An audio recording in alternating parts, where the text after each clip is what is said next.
We want to take this time right now for a question and answer session. So if anyone has any questions they'd like to ask Q-bert or D-Styles, feel free to raise your hand and ask away.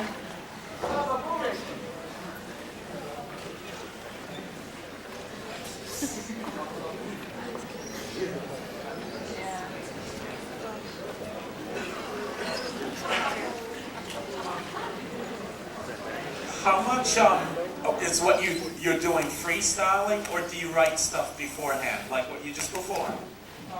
Basically, we have like a set area. It's pretty much 75% improv. Right on. You know, we kind of structure it like you improv this amount, I improv this amount, so forth. You know? Some of it though looks like you're in sync. Oh yeah. You know, like we'll go like you go for 4 bars, I'll go for 4 bars. You drum for 4 bars. Or it could be any style of drumming, any style of. So it's pretty free though. It's pretty free.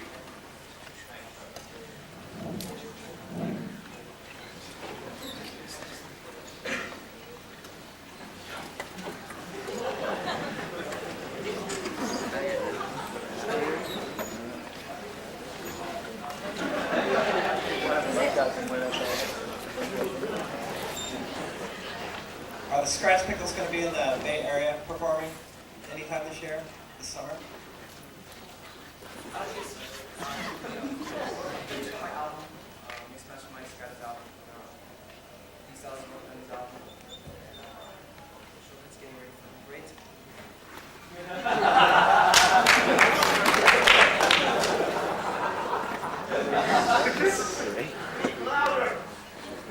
I want to thank my grandfather for talking about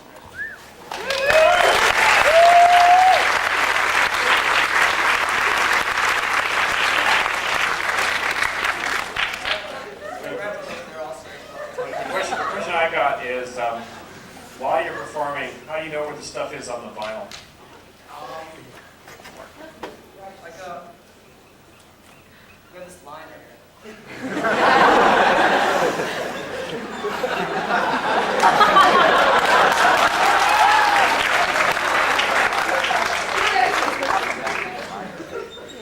What date was the concert the B-Boys recorded? Beastie Boys or the B-Boys? The Beastie Boys, sorry. Don't you have an album coming out with them? We just got back out this last weekend. Thanks. How was it? It was good. Beastie Boys was really good. Mixmaster Mike has a routine where he's scratching the beats, and the Beastie Boys are rapping over it. It's cool. Beastie Boys. Do you have another turntable workshop video coming out? No, but my whole album is animated. That's animation. Like the whole album, I'm doing is no seriously. It's a story. The album, each song ties into one another. I don't know why that happened. But I think we're gonna make our own instructional video for this one. Just define all the scratches for everyone. Are you able to get sounds and samples that you want to play with press, or you work with just what's out there?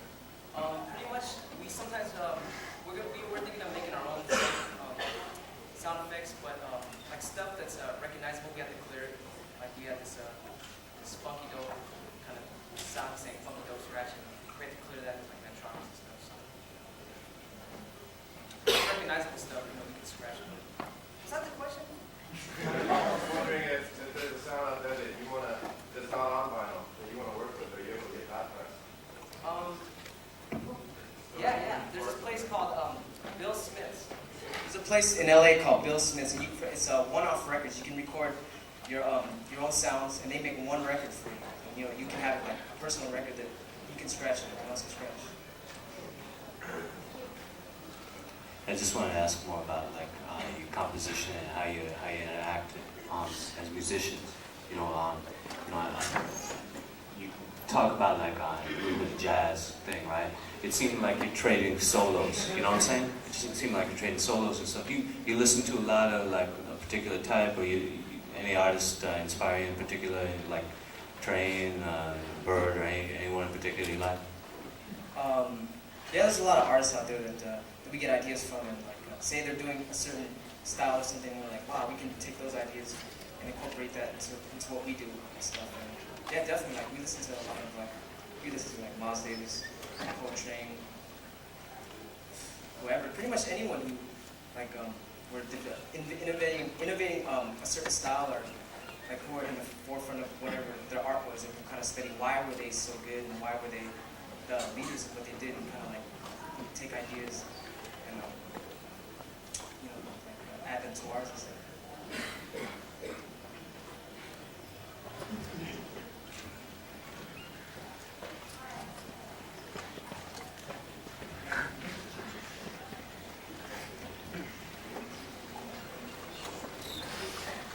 Yeah, the fact that turntablism as an art and as a music has reached such a mainstream level, and the attention towards it is multiplied so much, has that affected the way you approach your performances or the records that you're making?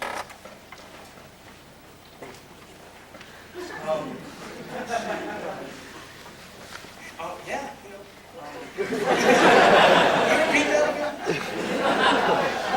I'm wondering if you, just in any way, how you're taking that into account, that now everything that you're doing and everything that you're creating is reaching such a greater audience than it did several years ago. And if you think about that and how you use that to your approach to making music now. Well, yeah, definitely. We're trying to always, everything we do is we try to like take it to the next cliche level. Whatever we do, we try to like make it different,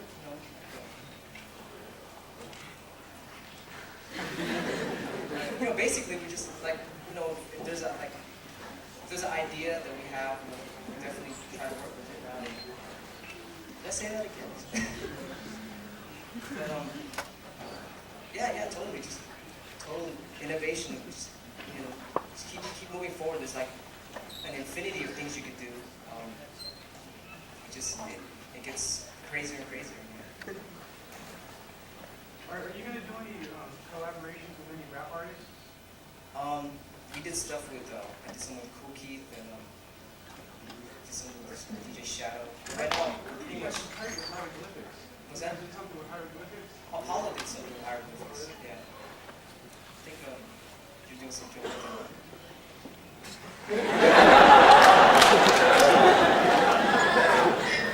Q and Dave, there was a question back here. Any of the records get ruined from scratching? Yeah, it takes a while, but usually these like scratch records are made for scratching, and they last a pretty long time.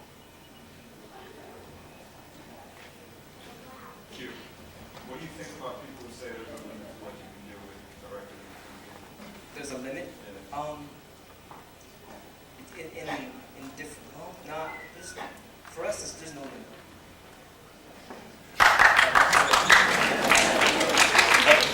I just wanted to get your thoughts on the local scene. As the Skratch Piklz get bigger, they're doing fewer shows around town, and places are closing up.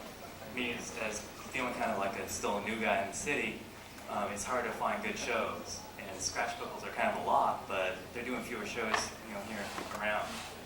And kind of feels like the scene is getting a little bit weaker now that Skratch Piklz are like touring like Germany, Tokyo, all over the place, except here.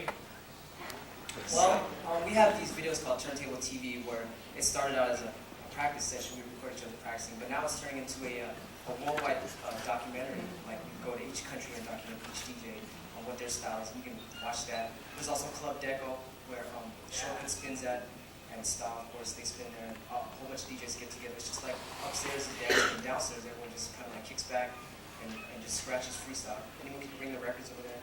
It's like an open mic, but open turntables thing. And I guess also because of the projects we're doing, it limits the shows that we do, like the albums and stuff.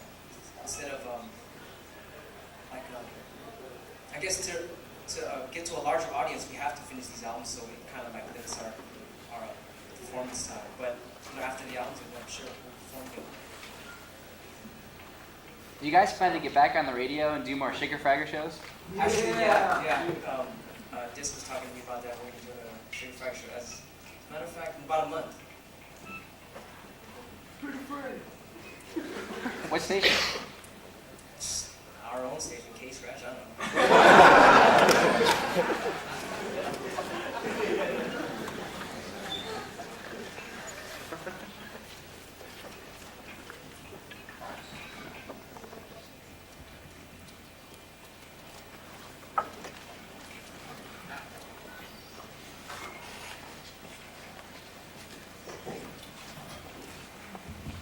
You prefer Technics or Vestax turntables? When I scratch, I like the techniques, but when I produce, I like the Vestax because you can, the pitch control, you can go really slow and really fast, and that gives you more of a range of like sound control.